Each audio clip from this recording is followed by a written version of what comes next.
नमस्कार, स्वागत आहे तुमचे आमच्या चॅनलमध्ये। आवाज महामुंबईचा, शोध बातमीचा, कौल मनाचा। चला तर मग आमचे चॅनल शेअर करा, लाईक करा आणि सबस्क्राइब करा। धन्यवाद। उरण तालुक्यात पंचायत समिती सेच फंडातून महिलांना कुक्कुटपिल्लांचे वाटप। पशुसंवर्धन विभागामार्फत उरण तालुक्यात ग्रामीण भागातील महिलांसाठी 50% अनुदानावर महिला सक्षमीकरण योजना राबवण्यात आली।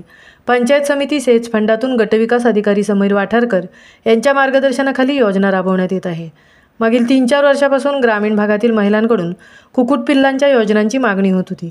त्यामुळे पशुसंवर्धन विभागाने कुक्कुटपिल्लांसाठी उरण तालुक्यातून अर्ज मागवले होते। प्राप्त झालेल्या एकूण 76,000 अर्जांपैकी 50 लाभार्थ्यांची निवड झाली। सदर लाभार्थ्यांसाठी प्रत्येकी 60 पिल्लांप्रमाणे शासकीय अनुदानातून एकूण 3,000 पिल्लांचे आरक्षण केंद्रीय कुक्कुट विकास संस्था गोरेगाव मुंबई येथे करण्यात आले।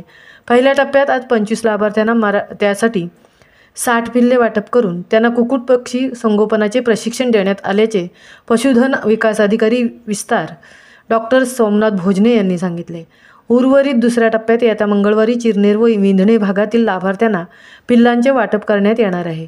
प्रशिक्षणादरम्यान कुक्कुट पिल्लांचे खाद्याचे नियोजन, थंडीपासून संरक्षण होण्यासाठी ब्रूडर व्यवस्था तसेच लसीकरण इत्यादींची माहिती लाभार्थ्यांना देण्यात आली। लाभार्थ्यांनी गरजेनुसार उपचार व लसीकरणासाठी जवळच्या पशुवैद्यकीय दवाखान्यात संपर्क करण्याचे आवाहन करण्यात आले। आवाज महामुंबईचा चॅनेलसाठी अनंत नारंगीकरसह तृप्ती भोईर, उरण।